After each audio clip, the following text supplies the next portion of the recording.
आता मला त्याच्यावर बोललं की जड जाईल. मध्यंतरी मी ह्या सगळ्या इलेक्शनच्या धामधुमीच्या बातम्या जेव्हा सुरू होत्या तेव्हा मी तुमचे प्रतिस्पर्धी जे होते दंगेकर त्यांचं असं कुठेतरी बोललेलं ऐकलं वाचलं की मुरलीधर मोहोळ तर मनसेत जाता जाता राहिले. काय भानगड आहे ती? नाही, असं काही कधीच नाही घडलं. मी तुम्हाला सांगतो ना की मी पहिल्यापासून सांगितलं की मी वॉर्ड सर्वांना काम करणार कार्यकर्ता आहे. आज मी इथपर्यंत जो प्रवास केला माझ्या पक्षाने माझी कुठंतरी पक्षनिष्ठा तपासली आहे ना. त्यामुळे आता राजकीयदृष्ट्या काहीतरी बोलायचं आणि त्याला एकदम बातमी करून टाकायची आज काही संबंध नाही, काही संबंधच येत नाही माझा. पक्ष बदलाचा विषयच येत नाही ना. बरं, पण तिकीट मिळताना खात्री होती की आपल्याला मिळणार तिकीट? नाही, खात्री अशी नव्हती, कारण शेवटी माझ्याबरोबर अनेक लोक इच्छुक होते.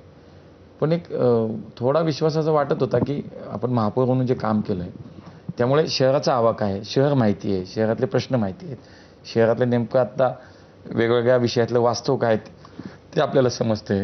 मला असं वाटतं की एकूण शहराचा आवाका पाहता जे काही मी 2.5-3 वर्ष काम केले कदाचित ते बघून मी कदाचित मला संधी मिळेल. खासदार व्हायला विधानसभा लढावी असं नाही वाटलं?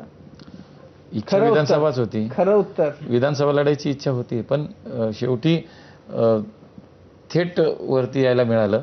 पण मी 2009ला विधानसभा लढली आहे.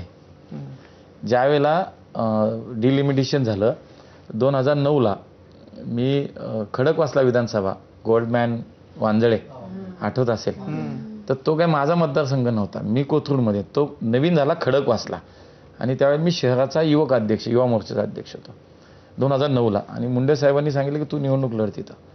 मुंडे साहेब माझं स्वतःचंही मत नाही आहे तिथे, त्याने मी आहे म्हणले.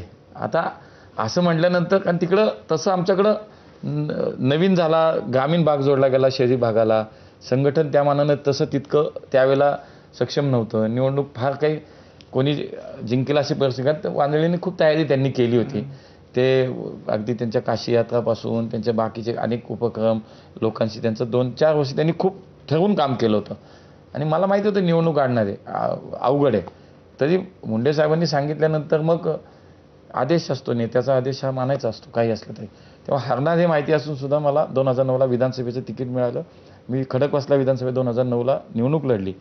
2014ला युती तुटली. युती होती म्हणून कोथरूड मतदारसंघ त्यावेळेस शिवसेनेला गेला. मी कोथरूडला इच्छुक होतो 2009ला, मला तिथे लढायचे. तर ते म्हणले आता कोथरूड शिवसेनेला गेला युतीमध्ये, तू आता तिकडे जा. 2014ला युती तुटली, पण त्यावेळेला पक्षाने मला सांगितलं की नाही तू थांब, आम्हाला मेधाताईंना तिकीट द्यायचं आहे. मी इच्छुक होतो, ताई इच्छुक होत्या. शेवटी एकाला संधी मिळते, तेव्हा थांबलो. 2019ला मला असं वाटलं की कदाचित संधी मिळेल, पण आमचे प्रदेशाध्यक्ष माननीय चंद्रकांत दादा तिथं आले. शेवटी माझा प्रदेशाचा अध्यक्ष तिथे येतो याचा अर्थ आम्ही कार्यकर्त्यांनी तिथं चांगलं काम केलंय आणि म्हणून ते येतच. तेव्हाही थांबलो. मग मला पक्षाने पहिलं दुःख 14ला, दुसरं दुःख 19ला. पण ते मला असं वाटतं की मी तो कप्पा नाही, मी सांगू का खरं इच्छा होती का तर होती, पण शेवटी पुढचा विचार करता हेही लक्षात घेतलं पाहिजे की भावनिक कप्पा ओपनच तुम्ही उघडूनच नाही दिला ना तर सगळं व्यवस्थित होतं. मी तो विचार केला. पहिले 2-4 दिवस त्रास नक्की होतो झाला, पण ठरवून असं केलं की तो कप्पाच नाही ओपन व्हायचा, आपण तो कप्पा उघडायचाच नाही. आपण एकच कप्पा, आपल्याला जे ठरलंय पुढचं काम दिलंय ते करायचं. त्यामुळे 14 असेल 19 असेल, मग शेवटी पक्ष कधी ना कधी तुमची विचार करतो ना.